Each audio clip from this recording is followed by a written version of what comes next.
In today's video, we talk about computational photography and just how deep that really goes. You may think it's not interesting, but it is. Tune in.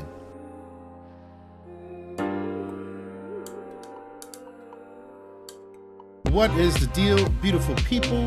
Welcome back to another episode of That's the Lifestyles. My name is Ramon. It's your boy, Cakes God, Tawann, for all those who listening that know me. And we're back in the building. There is this is a topic that I think so many people will find super interesting, but it does its job so well, they don't even know it exists. And they say that the best technology and the best way technology should work when it's doing its job right, you don't even know. There's no complaints. That's a fact. So, I'll pose the question to you first, because obviously I've got a ton of insight around this one. But I'll pose the question to you because I think your ear is more aligned to the regular person out there. Mm-hmm. So, what, sir, pray tell, is computational photography? Computational photography, I think it's split, right? It is, this is just from me doing my little bit of homework. Computational photography for me may be different for you, may be different for the next person. However, now when you say computational photography, you refer to either optical or digital. So digital being what the actual device is able to process versus what you do physically with a lens, manufacturing your shot, Right. physically, how you focus, how you align your shot, how you set your aperture, how you set your anything you can do physical versus what the camera does all by itself.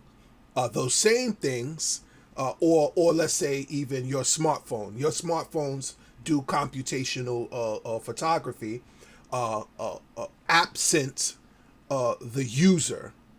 Now they now have started to put those features where you can actually set your f-stop and set your this and all that. Actually, they've been in phones, but I think they're like Apple is starting to move a little closer to it. However, computation is basically the processing of a picture. Again, whether digitally or optically. Okay. I don't think you're wrong on anything you said there. But let me try to piece it together. Simplify, and piece it. I don't think it's possible to simplify this topic, but a little baseline. I am a photographer, a professional photographer. I'm happy to say that. I do have years, close to 10 years behind the camera at this point. And I don't get all of it. You understand what I'm saying? Yeah. Like some of it's still like a mystery to me. Some of it's still mind blowing to me. So it's a very ambiguous world talking about computational photography. But the easiest way to point out the results of computational photography, right? We all know at some point in our lives, maybe every 10 years, every 12 years, you come up with a sum of money to purchase a real camera. I don't think I've ever met a couple or a person who hasn't at some point in their life say, I'm just going to buy a real camera. You get what I mean? Like they'll be like, yo, I got about $500. Right. What can I buy? And most people, I think, can identify with that. And you think, you're spending $500, anywhere from $500 to $1,200, because I think that's a beginner's price bracket. Yeah. You're spending that on this one device that only does this thing. and you know you spent good money, you kind of expect it to just like knock it out of the ballpark.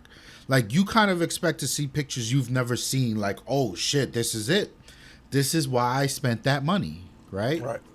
So you grab your camera, you go on vacation, and you do the thing that all tourist people do, right? And I could be guilty of it sometimes too. You get your neck strap that says Canon or Nikon Or Sony. or Sony. You got your big ass camera hanging off your chest, right? Mm-hmm. And you're taking pictures with the flash on because whatever. That's what you do. And then like you just can't get it right, and you only picked up the camera on vacation time, so you never really learned how to use it. No, you only grabbed it when you quote unquote needed it, right? Right. So now you're there. It's 1:00 in the afternoon, and I can't get the picture of the Eiffel Tower right. Let me turn the flash on. God damn it, the flash isn't working. How much did I spend for this thing? And you just take your phone out and take the picture. Yeah. Right? So you go home now. You forgot all about that because your vacation is your vacation. That's not. Fuck it, I'll just use the phone for the rest of this. You get home and take the pictures off your camera, and you're upset. Because the pictures on this purpose device, Right. no matter how many YouTube videos you watched, you know what I'm saying? It doesn't look anywhere as good as the picture on your damn phone. Mm-hmm. That's computational photography. Yeah. That's what the results of that look like. Mm-hmm. Now, behind it is computational photography is aided by a few things, be it machine learning, some companies say AI, artificial intelligence, and just really strong processors. So your camera, when you go to expose for a scene, your camera can only do but so much. Right. Right? Because it's relying on raw hardware. When your phone goes to expose for a scene, to make sure the scene looks nice and bright, your phone's not relying on 2 or 3 aspects of hardware. Your lens is relying on straight computing power. Yeah. Straight, raw, millions of transactions a second to tell this both the lens what to capture, how to capture it, and then tell the software how to put this JPEG together. Yeah. It's probably one of the times that your phone is actually working the hardest. Now, let's take, you see these beautiful pictures of like, I don't know if you've seen real estate photography, where the inside of the home looks beautiful. Right. And then you can also see the palm trees outside the window. Mm-hmm. Cameras don't work like that. Our eyes do, but cameras don't.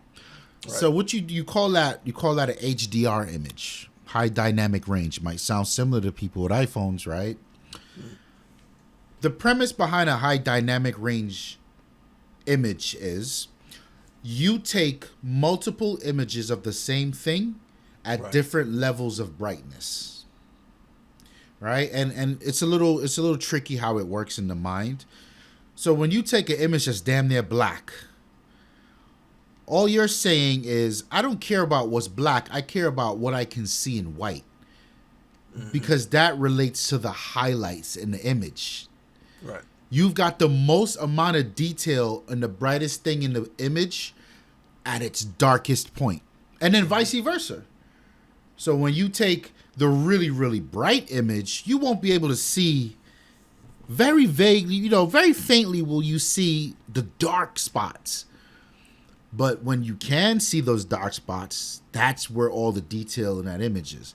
Right. So you take super high, super bright, you take super low, super dark, and then everything in between, and you merge them. That technique is called bracketing, and the end result of the image you get is an HDR image. So it's a little, you'd have to see it to really understand how it works. Right. Now I know, but this is for the people out there. But we've talked about bracketing. Yeah, we do talk about this nerd shit behind the scenes, people. It's not a it's not a joke over here. We really went to see Carol Danvers tear shit up. You understand? Computational photography, again, is your phone. Your phones do the same exact thing, and they've been doing it for years. I forget what iPhone was HDR introduced on, the 6, the 7, something or the other. I want to say, well, when we had Windows phones, Well, no, we had it. I mean, it was you this know, is back. So to set a time period, yeah, if you're thinking back then, we were rocking in from 2011, 12. yeah. And Tawann, I appreciate that point. The obligatory fuck Apple is here. Yeah, And 'cause I Apple wasn't doing this Apple. shit first. You understand? Yeah. But I'm working off the baseline that most people seen it in their iPhone because they damn sure didn't have HTC or Lumia. For sure. So- And when you think about it, Apple just really moved to a higher megapixel camera Yeah. Even rather recently. still speaks to computational photography. But There you go.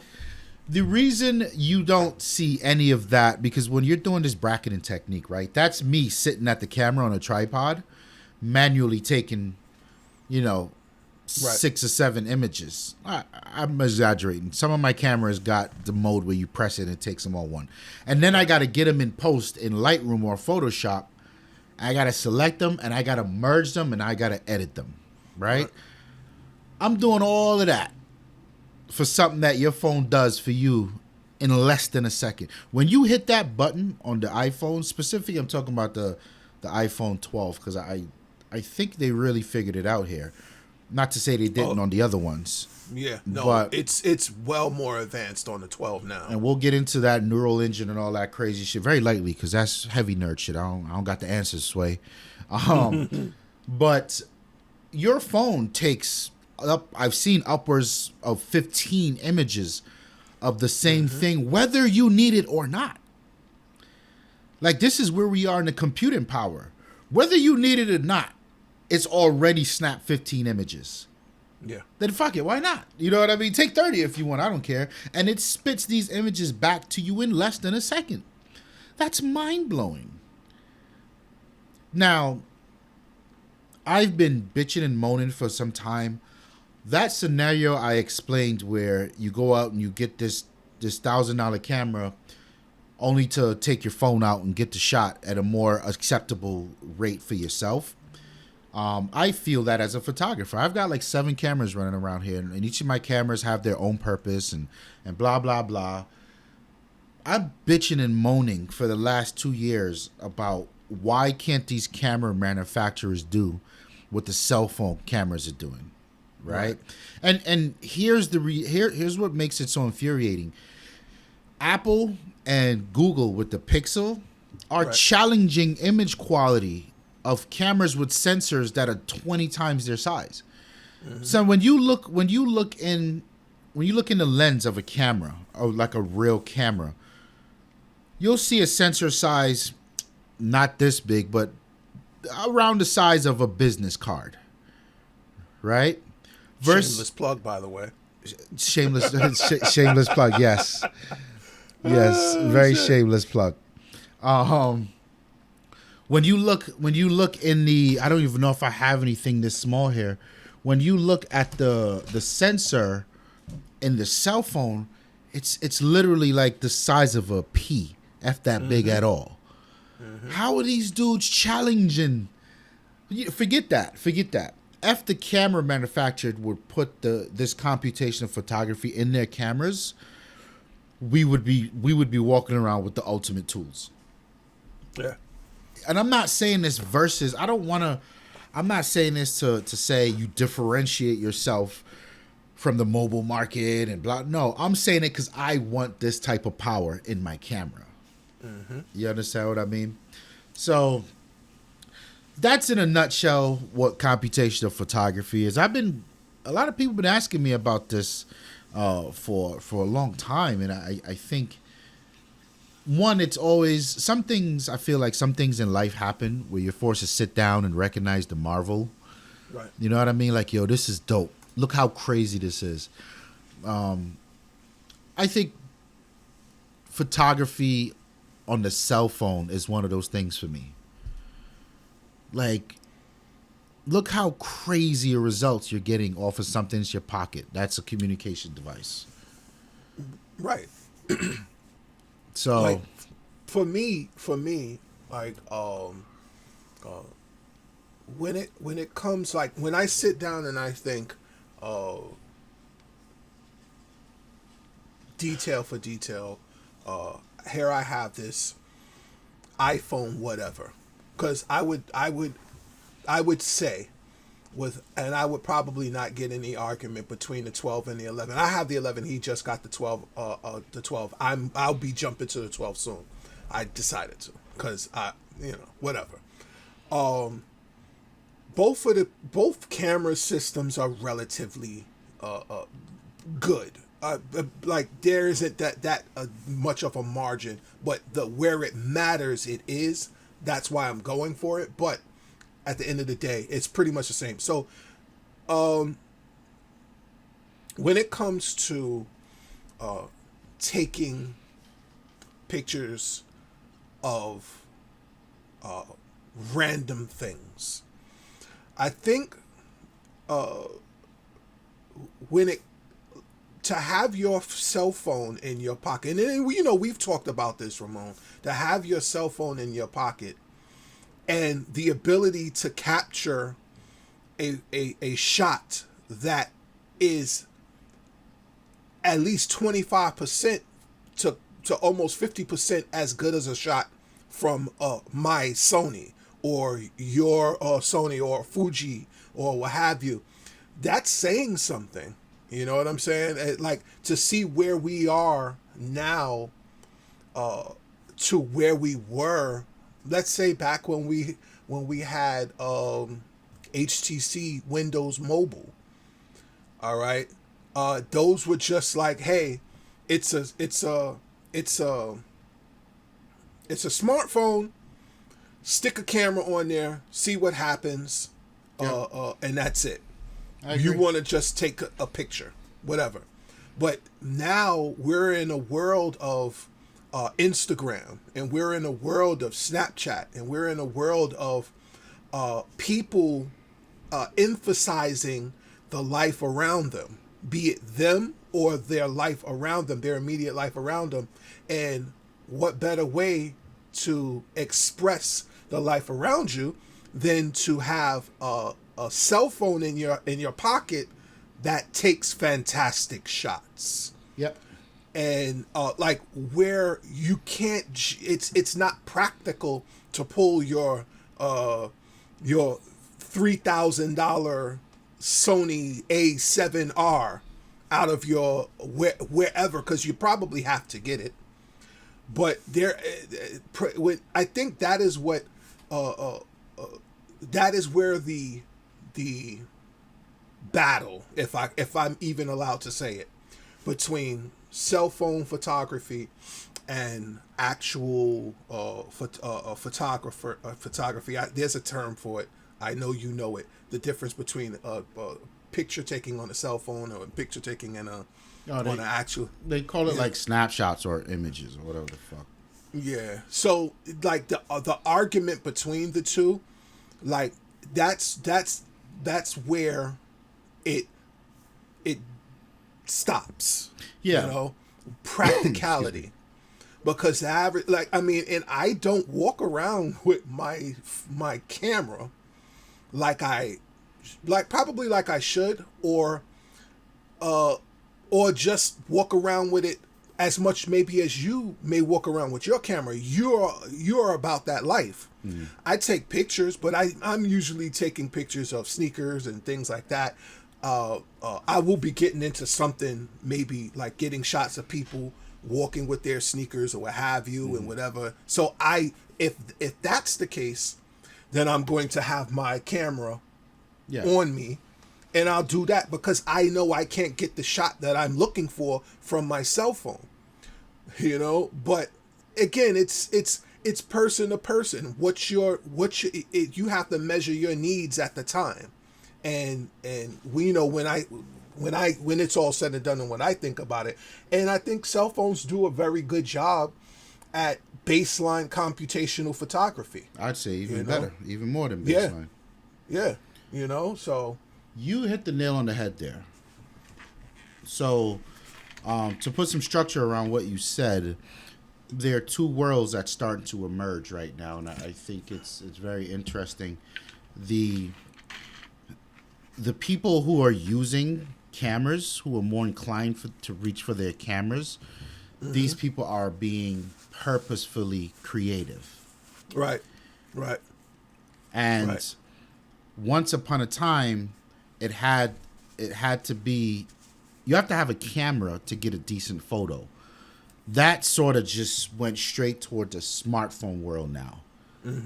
So now you're kind of you're kind of either or in these either you're a person that doesn't need to take, you just want to have a good photo.